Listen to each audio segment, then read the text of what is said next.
This is Mr. Eugene, and today we're discussing something that is happening quietly, systematically, and in numbers large enough to be culturally significant but subtle enough that mainstream conversation hasn't quite caught up to it yet. We're talking about what I call the final exit.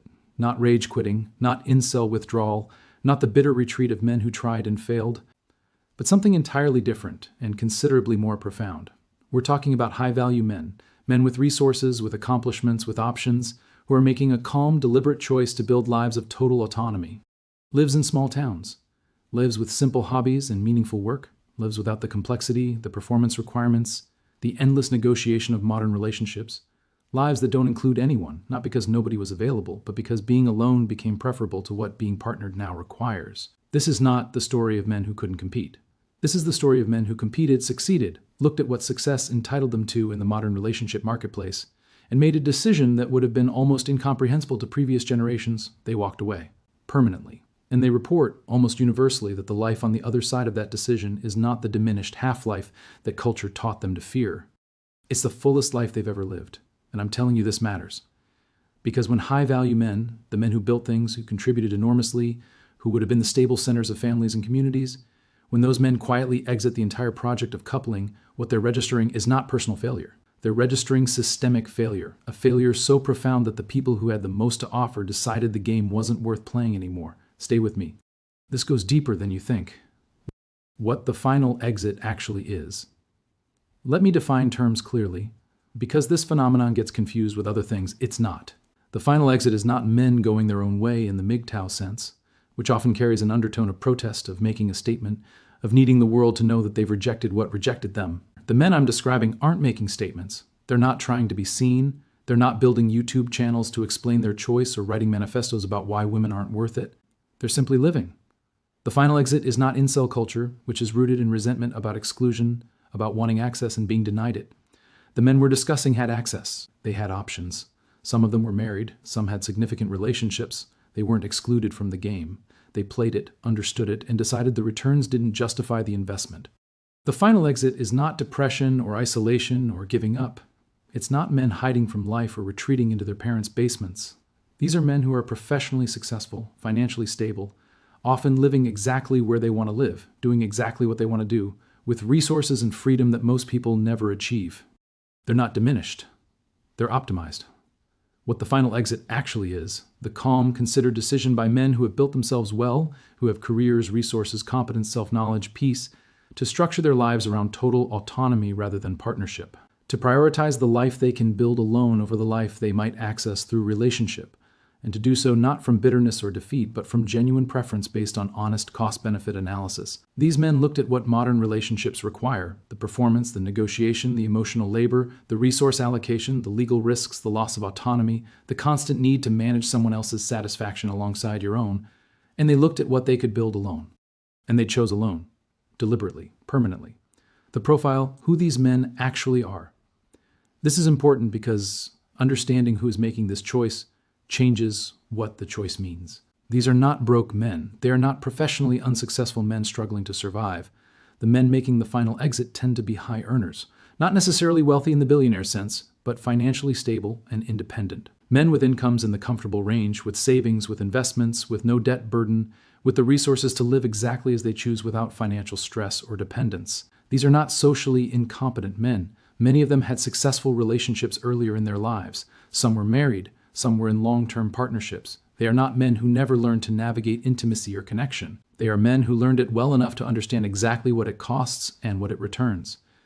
These are not young men making this choice in their 20s before they've experienced what relationships can offer. The final exit happens most often in men's 40s, 50s, 60s, after they've seen it, after they've done it, after they have the full data set about what partnership looks like over years and decades. The choice is being made from experience, not from ignorance.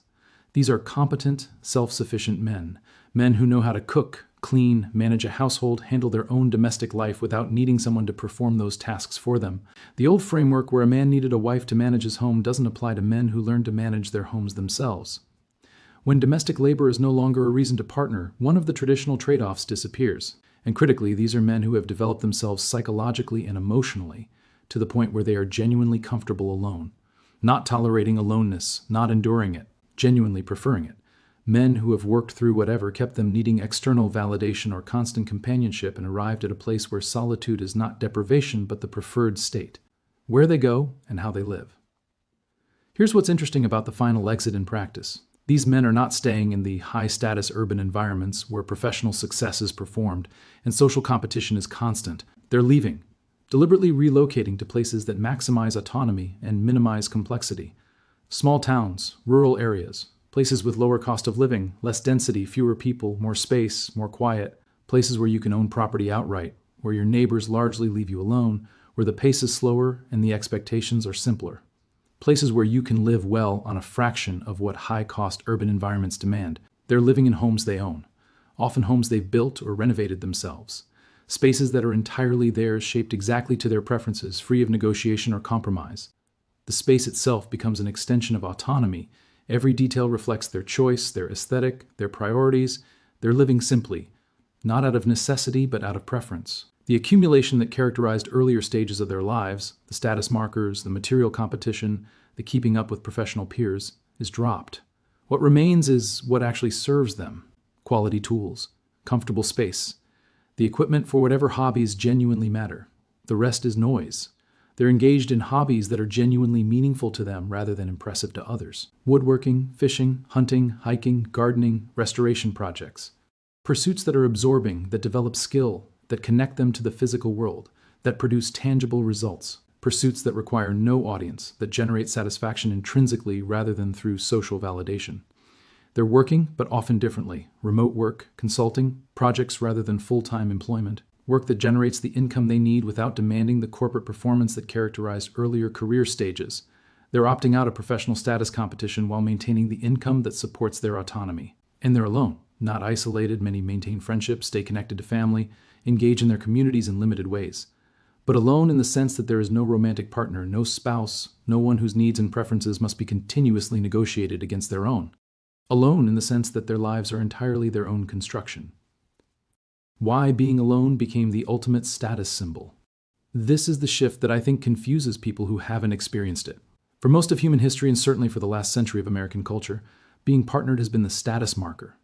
The successful man is the married man with the family, the home, the wife who demonstrates his ability to attract and maintain a high-quality partner. For the men making the final exit, that calculus has inverted completely. Being alone is not the consolation prize for men who couldn't succeed in relationships. Being alone is the reward for men who succeeded well enough to no longer need to.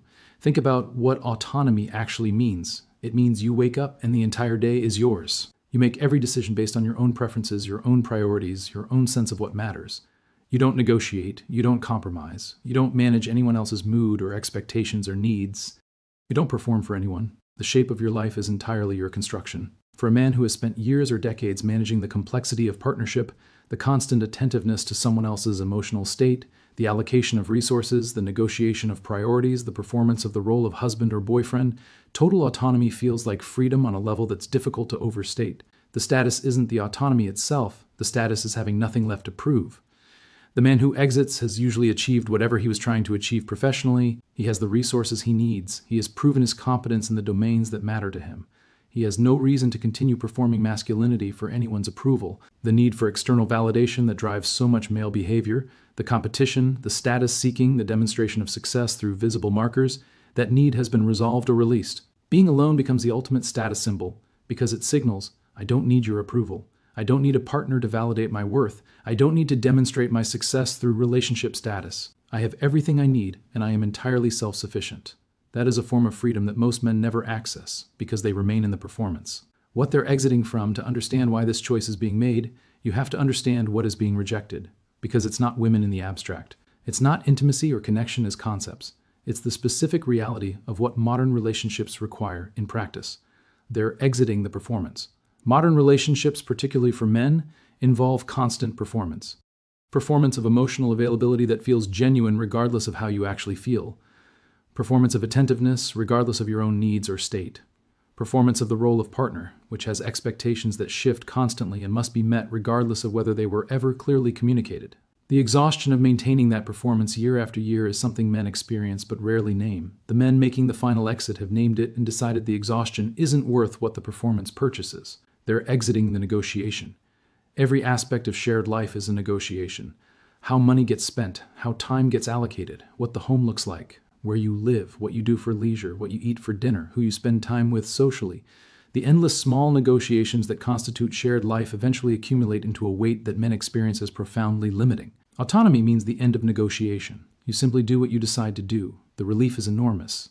They're exiting the emotional labor, the constant attentiveness to her emotional state, the management of her moods, the soothing, the reassuring, the listening without solving, the navigating of emotional weather that changes unpredictably and demands constant recalibration. Women do emotional labor too in relationships. This isn't one-sided. But the specific emotional labor men perform, the requirement to be the stable center while she processes, is something many men discover they're deeply relieved to be free of. They're exiting the legal risk of marriage and divorce, the financial risk of cohabitation, the custody risk if children are involved, the risk that years of investment can be unilaterally terminated with consequences that devastate the man financially and structurally while leaving the woman relatively protected. Men who have watched their fathers, their friends, their colleagues get destroyed in divorce understand viscerally that the contract is stacked against them. Opting out of the contract entirely is the only move that eliminates the risk. They're exiting the dissatisfaction management, the particular burden of being responsible for someone else's happiness in a culture that tells women they should never settle, that they deserve everything, that if they're not completely satisfied, it's evidence that something is wrong that needs fixing. The men exiting have spent enough years managing female dissatisfaction, trying to be enough, do enough, provide enough to recognize that the satisfaction they're being asked to maintain is often structurally impossible to deliver because the standards keep shifting. They're exiting the loss of self, the gradual erosion of boundaries, priorities, preferences that happens in relationships where her needs become primary and his needs become secondary or invisible. The man who forgets what he wanted because he spent so long focused on what she wanted. The recovery of self that happens in the final exit is not just relief. It's rediscovery. Who am I when nobody else's preferences are shaping my decisions? The data they're operating on, these men aren't making uninformed decisions. They're not walking away from something they don't understand. They have data, lots of it. And the data is shaping a rational conclusion. They know the divorce statistics. 50% of marriages end in divorce, 70% initiated by women. Financial devastation for men's standard. Custody outcomes systematically favoring women. The legal structure designed to extract resources from men while protecting women. They've watched this play out in the lives of men around them enough times that the pattern is undeniable. They know the satisfaction data. Married men report being happier than single men in survey data. But the men making the final exit look at that data more critically and recognize several things. One, that data includes enormous selection bias. Men who are capable of being happy in marriage select into marriage while men who aren't don't. Two, the happiness gap is closing as men develop the life skills that used to be provided only through marriage. 3. Divorced men show happiness rebounds that approach or exceed married men over time. And 4. The stated satisfaction may reflect social desirability bias. Men are supposed to say they're happy married because admitting otherwise feels like failure.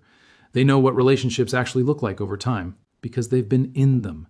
They've seen the initial attraction and excitement settle into routine and then into friction. They've watched women's attraction to them decrease as the relationship becomes familiar. They've experienced the shift from being pursued to being expected to pursue constantly. They've seen how childbirth changes the dynamic profoundly. They have 10, 20, 30 years of data on what the arc of relationship actually looks like for most couples. And they've decided the arc doesn't justify the investment. They know what men need to be happy: autonomy, purpose, competence, respect, peace. And they've recognized that several of these, particularly autonomy, respect, and peace, are often compromised in modern relationships. That the trade-offs of partnership undermine the very things that make men genuinely happy. The decision isn't being made from bitterness or ignorance. It's being made from comprehensive understanding of the full picture. These men have seen enough to know what they're choosing and what they're choosing against. Why this is actually the logical endpoint. Here's what makes the final exit fascinating from a cultural analysis perspective. It's not an aberration. It's the logical conclusion of multiple trends that have been building for decades. Women's economic independence means men are no longer necessary as providers. When women can support themselves, which in modern economies they increasingly can, the traditional trade where men provided resources in exchange for domestic labor and sexual exclusivity becomes optional on both sides. Women don't need men's resources. Men can hire domestic labor or learn to do it themselves. The economic necessity that used to bind partnerships together is gone. The legal structure of marriage and divorce has made the institution a poor deal for men. When marriage offered clear benefits and clear stability, men entered it willingly. When it became a contract that exposes men to enormous risk with uncertain returns, the rational response for risk-aware men is to avoid the contract. The cultural narrative has told men for 50 years that they need to evolve, to change, to become more emotionally available, more egalitarian, more accommodating. Many men did exactly that. They developed themselves emotionally. They learned to communicate. They became competent at domestic labor. They embraced egalitarian partnership. And in doing so, they also became self-sufficient. The man who developed himself to be a better partner often discovers he no longer needs a partner at all. The technology and infrastructure changes have made solo living more viable than ever. High-quality prepared food, online shopping, entertainment on demand, remote work, virtual connection. The practical challenges that used to make living alone genuinely difficult have been systematically solved. A man alone in 2025 has access to everything a partnered man in 1975 had access to. The demographic math has shifted in ways that reduce female leverage, more educated women than educated men, more women in professional careers competing for a shrinking pool of men they consider acceptable. The men who are high value have more options than previous generations, and some portion of those men are using that optionality not to trade up, but to opt out. The final exit is not a rejection of some natural order. It's an adaptation to the actual conditions that modern life has created. The surprise isn't that it's happening. The surprise is that it took this long. What comes next? This is the question that matters, because this is not a small number of men. This is a pattern that's growing. And it has implications that extend well beyond the individual lives of the men making this choice. When a significant percentage of high-value men exit the relationship market permanently, several things happen systemically. Female competition for remaining men intensifies. The women who would have partnered with these men don't vanish. They compete for a smaller pool, with predictable effects on their bargaining position and their satisfaction with available options. Birth rates continue to decline. The men exiting are often men who would have been good fathers, stable, resourceful, capable, committed. Their exit removes them from the reproduction pool entirely. The cultural implications of this over generations are profound. The transfer of resources from men to women through marriage and divorce slows. These men are keeping their resources. They're building wealth that stays with them, rather than being distributed through divorce settlements. Over time, this changes wealth dynamics in ways that benefit men individually while reducing the redistribution that used to occur through family formation. Communities lose the stabilizing presence of married men with families. These were the men who invested in schools, in civic organizations, in the infrastructure of community life because they had children and families that made community investment personally relevant. Men without families invest differently, often less in community structures. The cultural conversation will eventually have to reckon with this. You cannot have a growing percentage of your most capable men deciding that the game isn't worth playing without that decision reflecting something real about the state of the game. At some point, the question shifts from what's wrong with these men to what did we build that convinced them to leave? Final thoughts. I want to be clear about something as we close. The final exit is not the path I would recommend to every man, or even to most men. It is one legitimate option among several. Some men will find genuine partnership that serves them and enriches their lives. Some men will build families that are worth everything they cost. Some men will navigate modern relationships successfully and create genuine mutual value. But the men who are making the final exit are not making an irrational choice. They are not broken or bitter or failing. They have looked clearly at what is available to them in modern relationships, what it would cost them to access it, and what they could build instead with total autonomy. And they have chosen autonomy.